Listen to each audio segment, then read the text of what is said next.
All right. Good morning, Unity of San Marcos. Good morning. I almost said New Braunfels. It's very hard for me not to do that. As most of you know, I'm Linda Gillespie, a licensed Unity teacher, and it is with deep love and great respect that I welcome you all here this morning. And for those who are joining us virtually at whatever time, that welcome is extended to each of you. What are we doing with our lives? What are we doing with our lives? That question came across on something I read. Have you ever really seriously considered that question? All the time. Yeah. Okay, good. Good. I read an article a few months ago that addresses that question. I found that article to be, in that article, a very interesting statement by Ruth Haley Barton from her book, Sacred Rhythms, Arranging Our Lives for Spiritual Transformation. She said, Christian tradition has a name for the structure that enables us to say yes to the process of spiritual transformation, day in and day out. It's called a rule of life. A rule of life seeks to respond to two questions. Who do I want to be? And how do I want to live? Or an interplay between these two questions, how do I want to live so I can be who I want to be? How do I want to live so that I can be who I want to be? I found myself asking that same question. And the third principle of unity, as stated by Reverend Ellen Davenport in her book, The Five Principles, she says that human beings create their experiences by the activity of their thinking. Everything in the manifest realm has its beginning in thought. That statement puts us squarely at choice. It's up to us. Because we experience what we think about, whether those thoughts are negative or positive. We experience that. Many of us kind of have a love-hate relationship with that particular principle. We love it when it works and the good shows up just as we had envisioned. But if the other shows up, we don't like that so much. And it's really hard for us to take responsibility for the other. When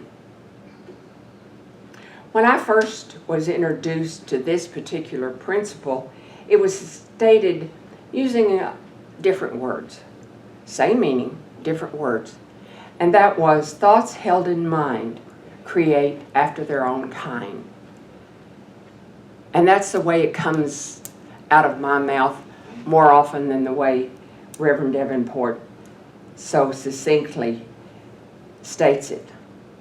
Thoughts held in mind create after their own kind. Same thing, we create our reality with our thoughts. Our thoughts, feelings, and beliefs have the power to create our reality. I'll say that again. Our thoughts, feelings, and beliefs have the power to create our reality. This is called the law of mind action, and it works like all other universal laws. It works for everyone, the same way, whether we are aware of it or not.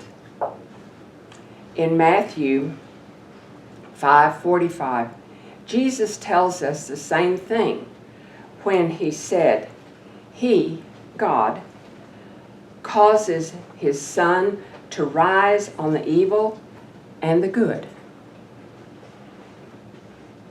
and sends rain on the righteous and the unrighteous. That means you and me.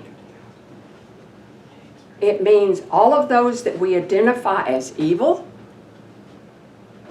and all of those that we see as saintly. Everybody. Doesn't matter. I see this as a perfect way to have a better understanding of what Ruth Haley Barton calls a rule of life. How do I want to live so that I can be who I want to be? Seeing the truth in Psalms 23:7. As a man thinketh in his heart, so is he. And Jesus' statement, as you sow, so shall you reap. Today we hear it in a couple of different ways. What goes around comes around, and what you put out there comes back to you. This is still that law of mind action. It doesn't matter how you state it. It's still the same thing. It's the spiritual law that governs our lives, whether we know it or not, whether we believe it or not, whether we like it or not. We are creating with every thought and feeling and belief that is in our minds. In Paul's letter to the Romans, he told them, do not be conformed to this world. Be transformed by the renewing of your minds.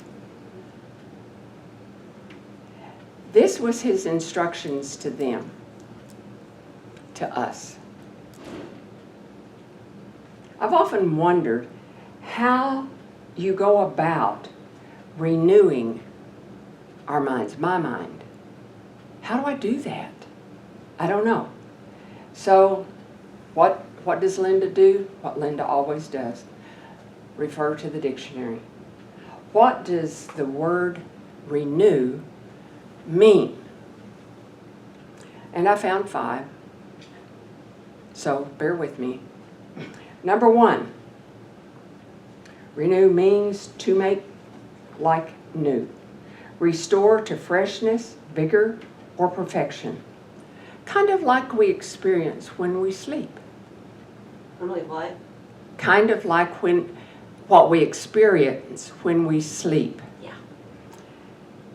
2, to make spiritually new. Regenerate. 3, and there's 2 parts to 3. To restore to existence. Revive. To make extensive changes in. Rebuild. We see a lot of that kind of thing going on in that TV series where they go in and they remodel homes. Well, that's what we're doing. That's what we're talking about. We're remodeling what's going on here. Are you having trouble hearing, Martha Lynn? Yeah. Okay, all right. 4, to do again. Repeat. We don't always get it right the first time. So we just repeat. Or, as number 5 says, to begin again. Resume. Okay, that helped me.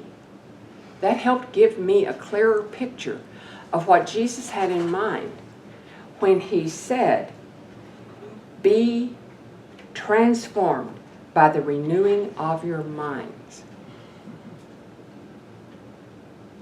That's how it works for me. In Jesus' conversation with Nicodemus, he said, I tell you the truth, unless you are born again, you cannot see the kingdom of heaven.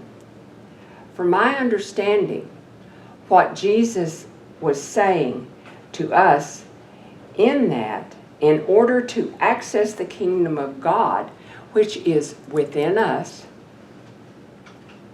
is to regenerate, renew our minds, and change the way we think. That's my understanding of it.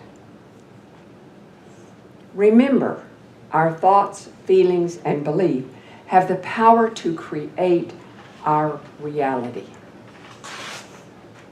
So what we focus on, what gets our attention, is the thing that shows up in our life.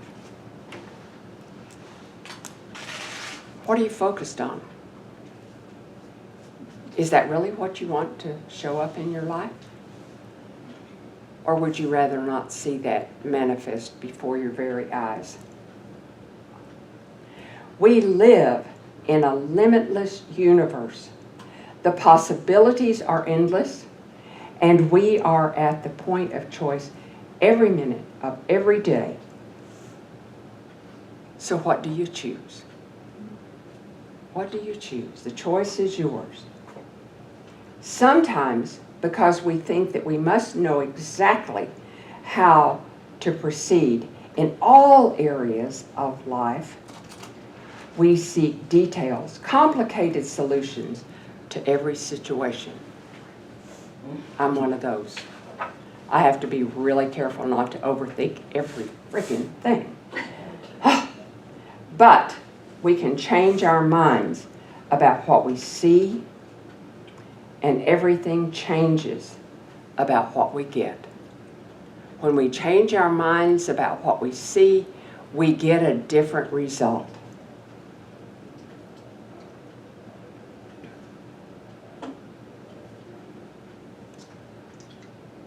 Ellen Davenport reminds us that every possible outcome already exists in potential.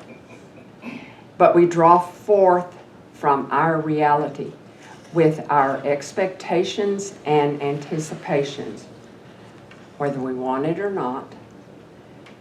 If we are focused on a particular outcome, it shows up. Researchers have found that feelings have more to do with what we create in our lives than thought does. Our attitudes are the source of our feelings. Charles Swindoll wrote something that I really, really like on attitudes. Remembering that attitudes are the source of our feelings. He said, the longer I live, the more I realize the impact of attitude on life. Attitude, to me, is more important than facts. It is more important than the past, than education, than money, than circumstances, than failures, than successes, than what other people think, say, or do. It is more important than appearance, giftedness, or skill. It will make or break a company, a church, a home. The remarkable thing is that we have a choice every day regarding the attitude we embrace for that day. We cannot change our past. We cannot change the fact that people will act in a certain way. We cannot change the inevitable. The only thing that we can do is to play on the one string we have, and that is our attitude. He says, I am convinced that life is 10% what happens to me and 90% how I react to it. And so it is with you. We are all in charge of our attitudes. As a part of my morning practice, I am posing the question, how do I want to live so I can be who I want to be, who I came here to be? A Course in Miracles teaches that we have only one purpose. One. You know what that is? Hold it in, To love. To love ourselves and to love another just as Jesus taught when he said, love the Lord your God with all your heart, with all your soul, and with all your mind. This is the first and greatest commandment. And the second one is like it. Love your neighbor as yourself.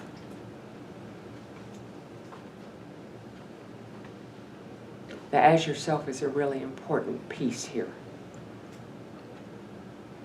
Because we have to love ourselves before we can love anyone else. The key for me, excuse me, is to stay out of the negativity, to stop the incessant judging, excuse me, to stop the incessant judging, complaining, whining, if you will. It's definitely in my best interest to focus on the good, to find the good in everything. I may have to look for it, or I may have to wait for it to be revealed. But it's there, and it will be revealed. We don't wait well. Have you noticed? We don't wait well. We don't like standing in the line at the grocery store. We don't like the traffic on 35. And we'll all get where we're going. We just might not like when we get there, but we will get there.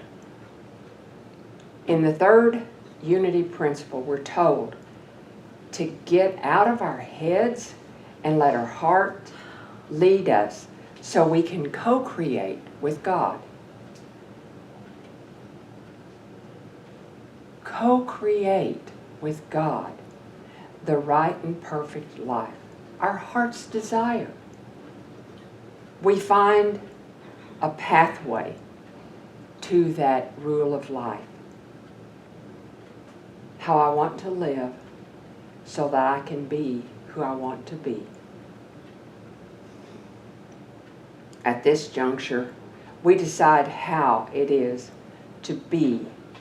And the really awesome part of all of this is that our success is assured. Again, from Paul's letter to the Romans 8:31, if God is for us, who could ever be against us? God is always for us. God is our biggest cheerleader. We have this idea that when something shows up in our life, it creates a feeling. But in all reality, it's the other way around, because we live from the inside out.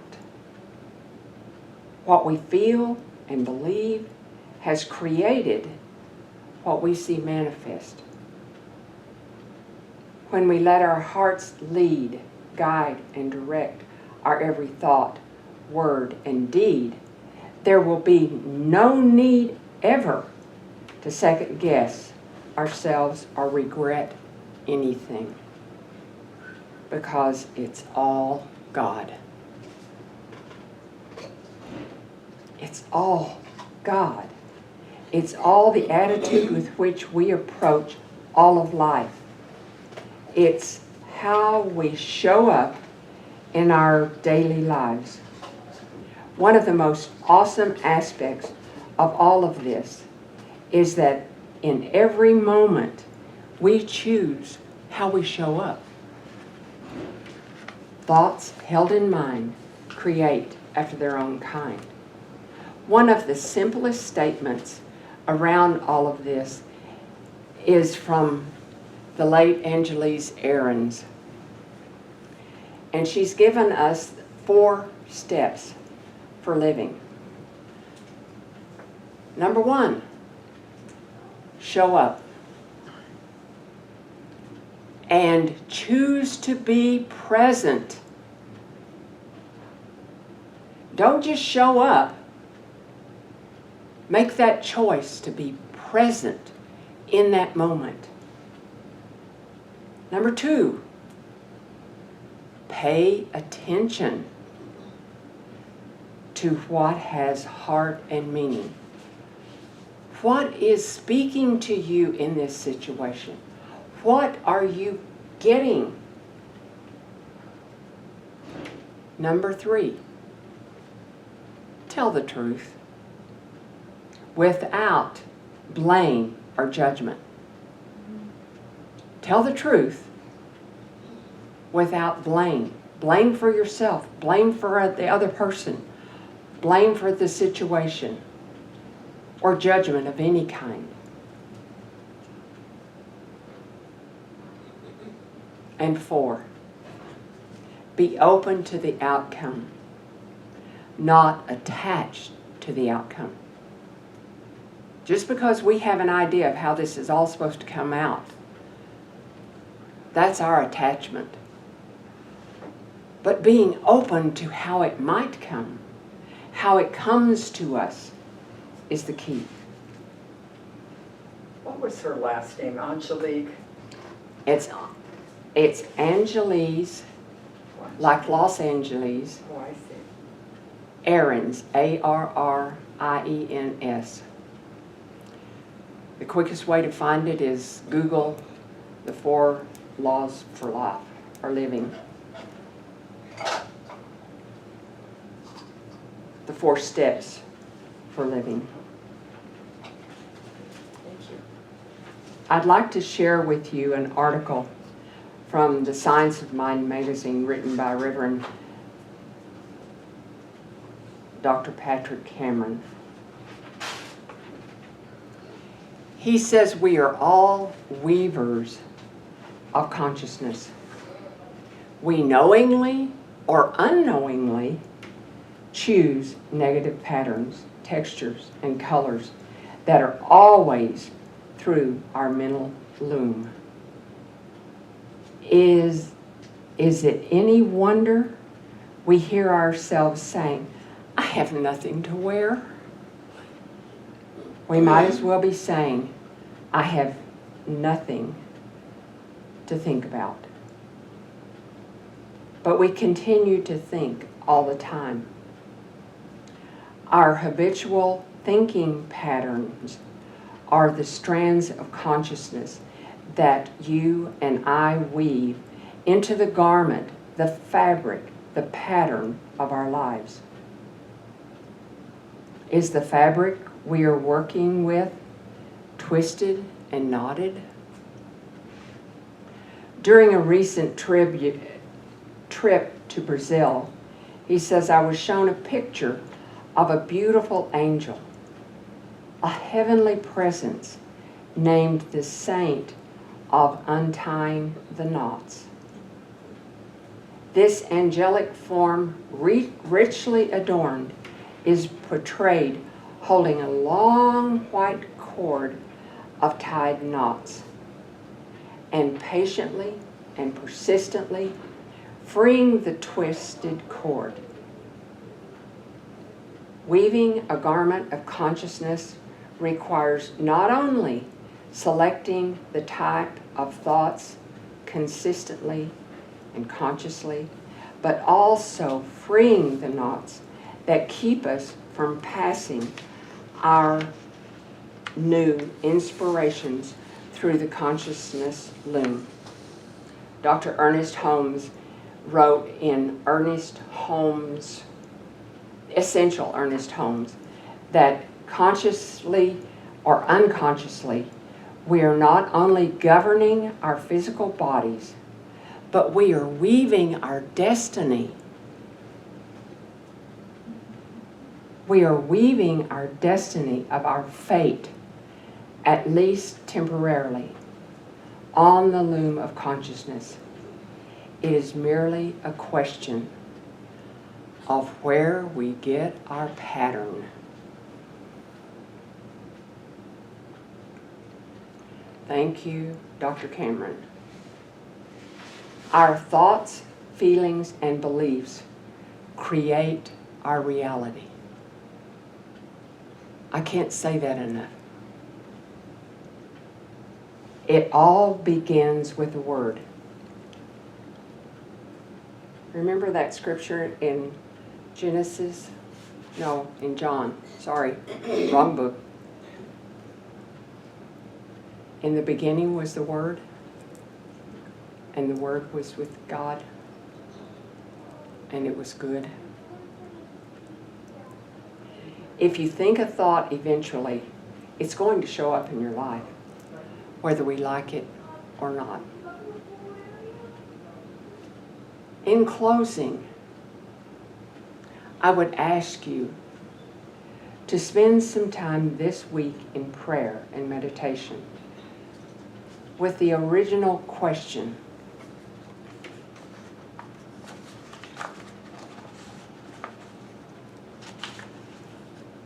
what are we doing with our lives? What are we doing with our lives?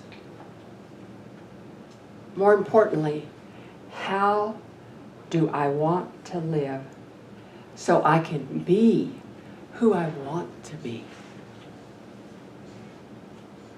We all know. We may have to dig to get it, but we all know. With the help of Unity's third step, you will find the correct answer for you. And there's only one answer, and that's yours. It's for you. Thank you.